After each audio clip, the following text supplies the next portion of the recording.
by former Congressman Hakeem Jeffries.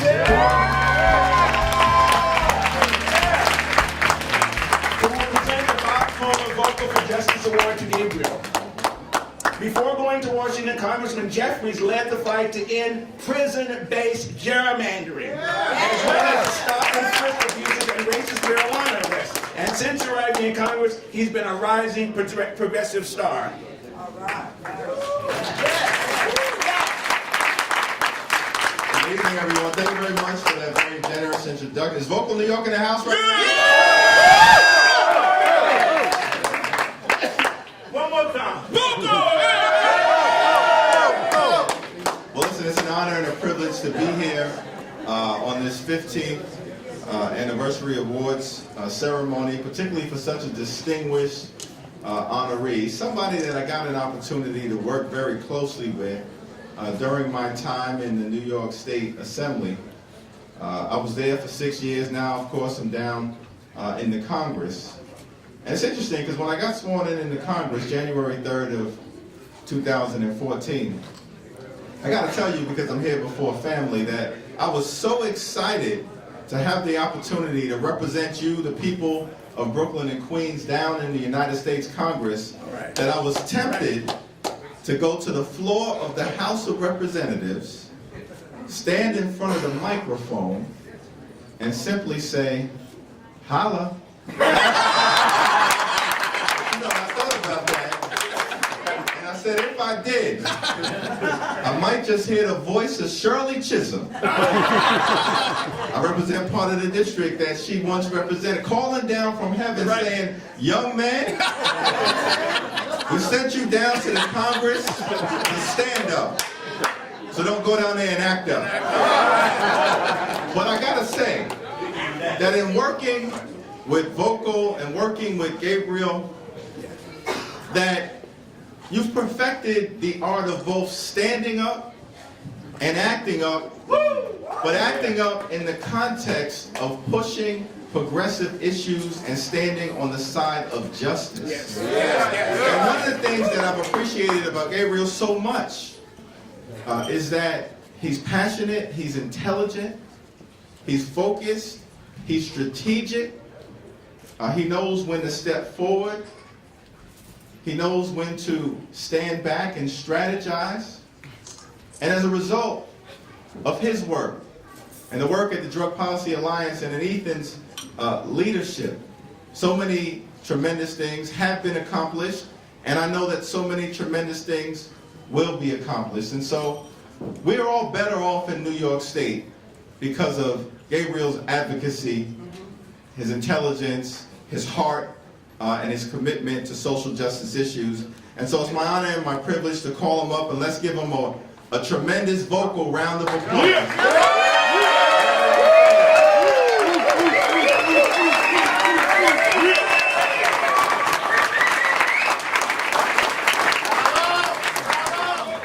Listen, this means the world to me.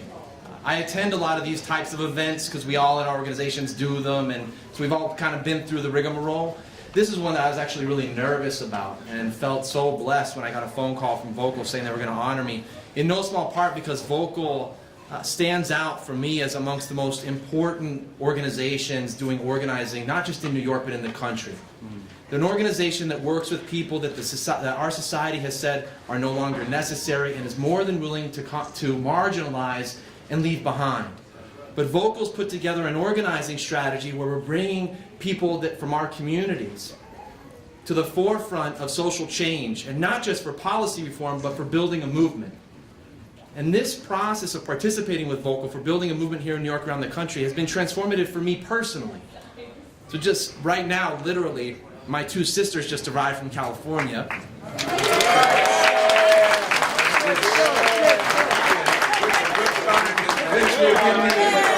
Yeah, there they are. And my littlest sister, Caitlin, her first action 6 years ago was with Vocal in Albany, in Hiawatha, and a bunch of folks were there.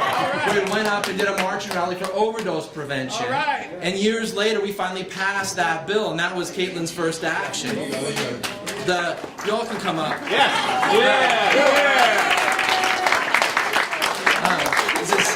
Caitlin. Hi. This is my first award. You all can share in this. Yeah. A good reason why I do the work that I do and why the work that Vocal does is so important to me is because it really connects back to my personal life, my family, my community. Different from New York, I grew up in California in a very rural area, but the problems that we faced in that community are not terribly different than the problems that any community faces in the United States. And we're talking about drugs, and we're talking about drug policy. We need to keep in mind that for 40 years we've been in a war on drugs that has left too many of us marginalized. Not just folks in Vocal, but in all of our families and communities. Each one of us has been touched by these issues.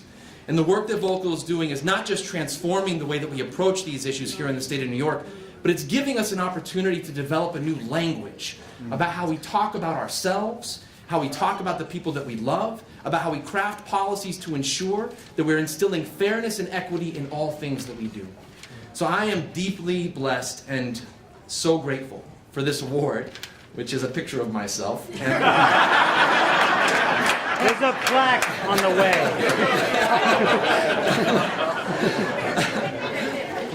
And I want to extend a sincere thank you to the Vocal leaders and members who have taught me so much about how to operate in good faith, with integrity, and with good ethics. One of my favorite things about operating with Vocal is that they always know how to move in a team. And if you work with Vocal, you've worked with a group of people who is highly sophisticated, That's right. politically astute, ready to roll, and who knows how to party. Thanks for holding up, Hakeem, so that my sisters can be here to see this. And thanks all of you for coming out to support Vocal. And if you've not already done so, make sure that when you leave, you give Vocal another 10 or 20 bucks on your way out the door. Thanks, everybody. Thank you so much.